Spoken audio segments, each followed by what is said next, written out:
اچھا، اب آ رہی ہے تو ہماری آواز نہیں بند کی جا سکتی۔ میرے لیے ایک بڑا خوشگوار تجربہ ہے کہ میں باچا خان کے حوالے سے بات کروں، جس کی ایک بڑے طویل عرصے سے خواہش بھی تھی کہ ان کی فلسفی، ان کے نظریے، ان کی فکر، ان کے ادراک، ان کے افکار کے حوالے سے جو ہے وہ بات کی جائے، پڑھی جائے، سنی جائے، جو کہ بہت کم سننے کو ملتا ہے۔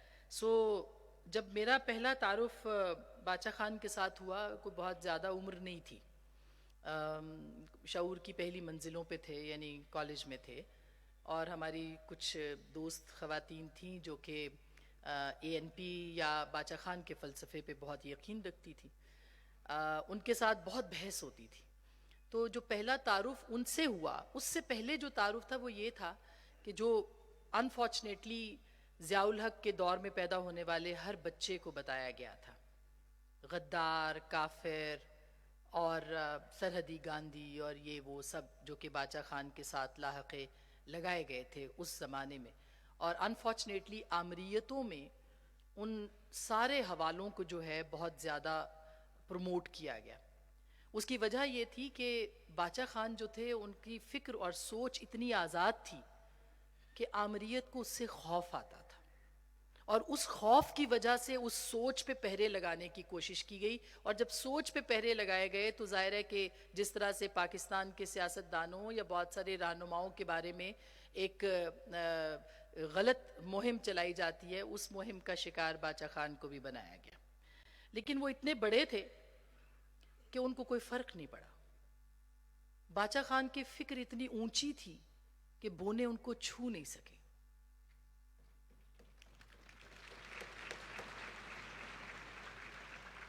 باچا خان کے افکار اتنے بلند تھے کہ کوتاہ قد جو تھے وہ ان تک پہنچ نہیں سکے۔ کم فہم، کم علم، ان کی سوچ، ان کے افکار، ان کی آدرش جو تھے ان کا ادراک نہیں کر سکے۔ تو مجھے کہنے دیجئے کہ ایک بہت بڑی شخصیت کے اوپر ہم جیسے کم علم اب بول رہے ہیں، تو معاف کر دیجئے گا کہیں پہ اگر کچھ بھول چوک ہو جائے۔ باچا خان غدار تھے؟ باچا خان غدار نہیں تھے، باغی تھے۔ باغی اور غدار میں بڑا فرق ہوتا ہے۔ غدار اپنی قوم، اپنے ملک، اپنے وطن، اپنے آئین، اپنے افکار کا غدار ہوتا ہے۔ باغی اس ہر سوچ، اس ہر فکر، اس ہر پیغام کی بغاوت کرتا ہے جس میں کہ جو انسانیت ہے، جس کے اندر جمہوریت ہے، جس کے اندر ایک مثالیت پسندی کو جو چیلنج کر رہے ہوں، ان کو جب چیلنج کیا جاتا ہے تو اس کو ہم باغی کہتے ہیں۔ تو آج ایک کریکشن یہ ضرور ہونی چاہیے کہ غدار ان کو کہنے والوں کو کہا جائے کہ وہ غدار نہیں تھے، وہ باغی تھے۔ وہ باغی تھے، آمریتوں کے باغی تھے۔ وہ باغی تھے، اس سوچ کے باغی تھے جو کہ تشدد پہ ابھارتی تھی، اس سوچ کے باغی تھے جو سوچ کو کی فکر کی پرواز کو روکتی تھی۔ تو میرا خیال ہے کہ پہلا تو تعارف میرے لیے ان کا باغی کا تھا۔ کیا باچا خان کافر تھے؟ باچا خان سے بڑا مسلمان تو ہم نے دیکھا ہی نہیں۔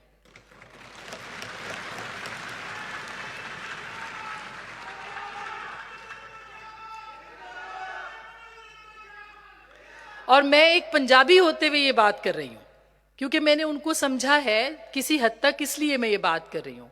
ان سے بڑا ہم نے اسلام پسند، اسلام دوست اور محب رسول نہیں دیکھا۔ یہ جو عدم تشدد کا اصل فلسفہ باچا خان نے لیا، اس کے اصل پرچارکر تو خاتم النبیین تھے۔ انہوں نے ریاست مدینہ کا نعرہ نہیں لگایا،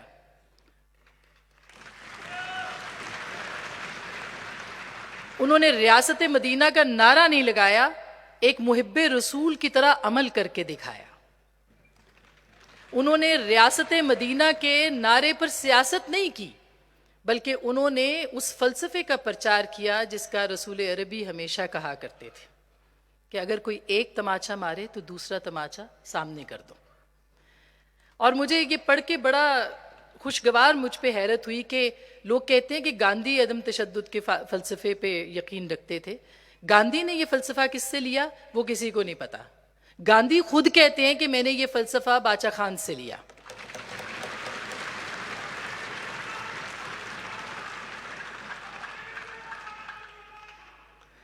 تو یہ جو ایک فلسفہ ہے، اور پھر ایک ایسے معاشرے میں زندہ رہ کے، ایک ایسی جگہ پہ بیٹھ کے جہاں پہ اسلحے کو زیور سمجھا جاتا ہو، جہاں پہ روایت کو مذہب سے زیادہ بڑا درجہ دیا جاتا ہو، جہاں اقدار جو تھے وہ اتنے سخت ہو جائیں کہ آپ کے نظریات پیچھے رہ جائیں، اس معاشرے، اس ماحول کے اندر بیٹھ کے عدم تشدد کا وہ فلسفہ دینا کہ سامنے ہتھیار پڑا ہو اور ان کا حامی، ان کا فالوور اس ہتھیار کو پکڑے نہیں، اس سے بڑا سیلف کنٹرول کیا ہوگا؟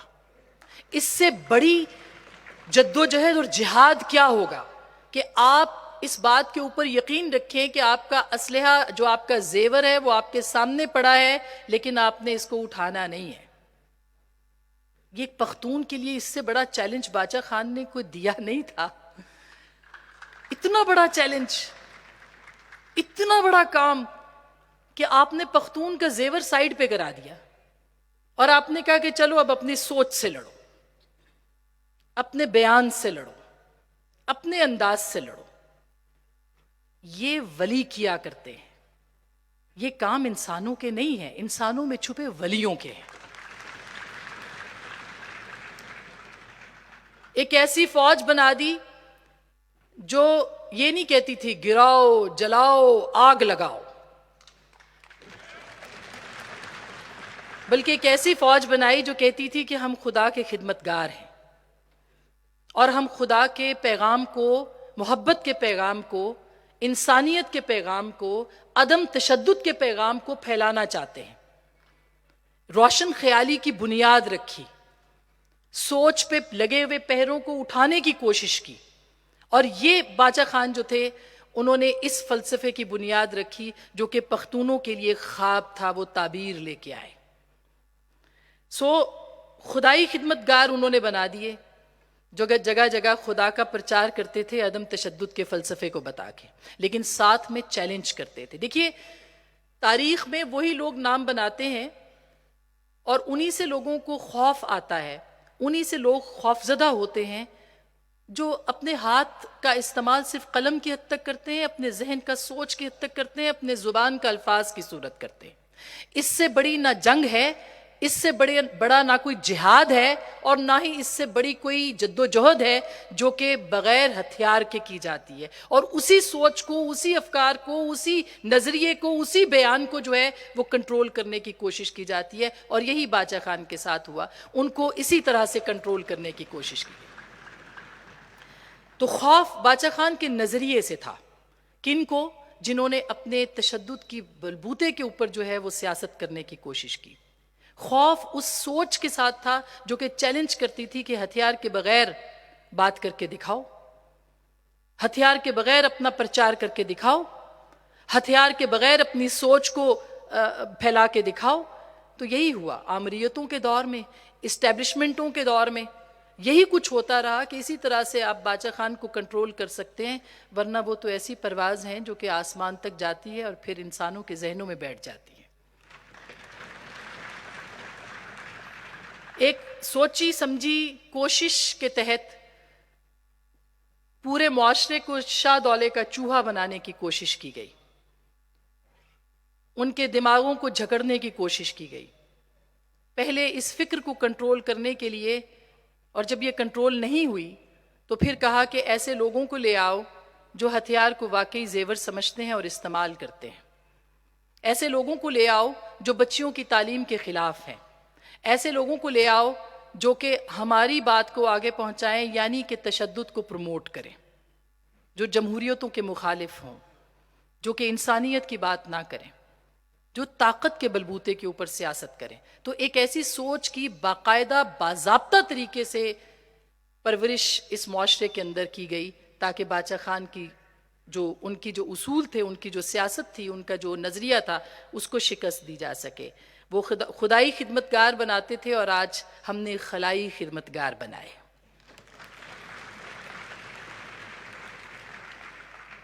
یہی وجہ ہے کہ جب وہ باچا خان کی سوچ پیچھے ہٹی تو پختونخوا ان لوگوں کے کنٹرول میں آ گیا جن کا سیاست سے تعلق نہیں تھا، تشدد سے تعلق تھا. وہ جو سہولت کار تھے، وہ جو پیچھے بیٹھ کے ان کی سہولت کاری کرتے تھے، جو طالبانائزیشن پہ یقین رکھتے تھے، جو ان کو دفاتر کھولنے کی بات کرتے تھے، اور آج بھی ان کا گٹھ جوڑ جو ہے ان کے ساتھ ہے. یہ اسی صورت ہوا. اب اگر آج کے دور میں باچا خان ہوتے تو وہ کیا کہتے؟ میں یہ سوچ رہی تھی آتے ہوئے کہ باچا خان اگر آج کے دور میں ہوتے تو وہ کیا کہتے. وہ سوال پوچھتے کہ وہ پختونخوا کہاں گیا جس پختونخوا میں ایک ایسا ورکر بھی تھا، عبدالغفار خان، کہ جس نے ہتھیار اٹھاتے ہوئے مجبوری میں وہ ہتھیار نہیں اٹھا پا رہا تھا، خودکشی کر لی، ہتھیار نہیں اٹھایا. ایک ایسا ورکر بھی تھا نا، تاریخ میں ملتا ہے ہمیں. تو باچا خان پوچھتے کہ آج وہ ورکر کہاں ہے، وہ لوگ کہاں ہیں جو کہ باچا خان کے فلسفے پر عملی یقین جو تھے وہ کرنے والے تھے. تو میرا خیال ہے مختصراً کہ آج اگر پختونخوا کی سیاست کو دیکھیں، پختونخوا کے معاشرے کو دیکھیں، تو آج ہمیں باچا خان کی پہلے سے کہیں زیادہ ضرورت ہے. اور اس کی وجہ وہ فلسفہ ہے، وہ نظریہ ہے، وہ سوچ ہے جو کہ آج ایک مرتبہ پھر جب خیبر پختونخوا میں دہشت گرد اکٹھے ہو رہے ہیں اور ان کے سہولت کار بھی اکٹھے ہو رہے ہیں، تو اس نظریے کو شکست دی جائے اور یہ بتایا جائے کہ باچا خان جو ہے وہ آج بھی زندہ ہے. اب ہم دیکھ کیا رہے ہیں کہ خیبر پختونخوا میں جو ابھی پشتو میں کچھ بھائی میرا بول رہا تھا، مجھے سمجھ میں نہیں آئی، لیکن جو جگہ جگہ لوگ نکل رہے ہیں، باجوڑ میں، سوات میں، اپرائزنگ ایگزیکٹلی جو یہ ہو رہی ہے، یہ جو وزیرستان میں نکل رہے ہیں کہ جیسے ہی ان کو لگتا ہے کہ دہشت گرد دوبارہ اکٹھے ہو گئے ہیں تو وہ سب کے سب جو ہیں وہ سڑکوں پہ نکل رہے ہیں. ان کے پاس شاید رہنما نہیں ہے، وہ خود نکل رہے ہیں. اس کا مطلب یہ کہ وہ باچا خان کے فلسفے پر آج بھی اس کے پیروکار ہیں. ان کے ہاتھوں میں اسلحہ نہیں ہے، ان کے پاس کوئی ہتھیار نہیں ہے، لیکن جب وہ باہر نکلتے ہیں بازار میں اور وہ چیلنج کرتے ہیں دہشت گردوں کو نہتے، تو اس کا مطلب یہ ہے کہ وہ باچا خان کے آج بھی ماننے والے ہیں. تو پھر ان کو راہبر چاہیے، ان کو رہنما چاہیے، ان کو فلسفہ چاہیے، اس فلسفے کا پرچار چاہیے، وہ نظریہ چاہیے جو کہ باچا خان دے کے گئے تھے. تو سمیٹتے ہوئے گفتگو کو میری درخواست ہے کہ باچا خان کو پنجاب میں بھی پڑھایا جائے.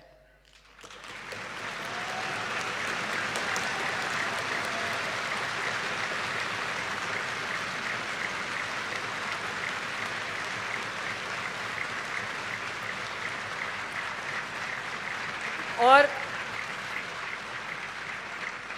دلچسپ بات تو یہ کہ زیادہ تر پنجابی بھی آج اسی فلسفے پہ یقین رکھتے ہیں. باچا خان اس وقت کی اسٹیبلشمنٹ کے خلاف تھے، آج تھوڑی بہت اینٹی اسٹیبلشمنٹ کہیں یا قوتوں کے خلاف جو تاثر پنجاب میں ابھرا ہے، تو اصل میں وہ باچا خان کے ہی پیروکار ہے. تو باچا خان ان کو پڑھائیے، باچا خان ان کو سمجھائیے، اور جو کام ANP اپنی پچھلی حکومت میں نہیں کر سکی اور ہم اس وقت کہتے بھی رہے، وہ اب ان کو اگر وہ آ گئے واپس تو ان کو کرنا چاہیے. اور وہ کیا کام ہے کہ سلیبس کا حصہ بنائیے باچا خان کو. اور ایمل ولی خان صاحب یہاں پہ ہے نہیں، ہیں پیچھے کھڑے ہیں، خدائی خدمت گار ہیں، آج اسی طرح سے خدائی خدمت گار رہے ہیں. اور یہ سلیبس کے اندر ملالہ کو بھی پڑھائیں. اسی طرح سے آپ یہ اس کا اپنے منشور کا حصہ بنائیں. باچا خان کو بتانے کی ضرورت ہے. میں بھی بڑی آپ کو دلچسپ بات بتاؤں، جب میں یہاں آ رہی تھی کل تو مجھے 3-4 بچوں کے میسیجز آئے، اور انہوں نے کہا جی آپ آ رہی ہیں وہاں پہ، ہم بھی آئیں گے باچا خان کے لیے. تو باچا خان زندہ ہیں. باچا خان کے دور میں ہم زندہ نہیں تھے، لیکن باچا خان آج کے دور میں زندہ ہیں. اس کو سمجھنے کی ضرورت ہے. بہت بہت شکریہ. Thank you so much.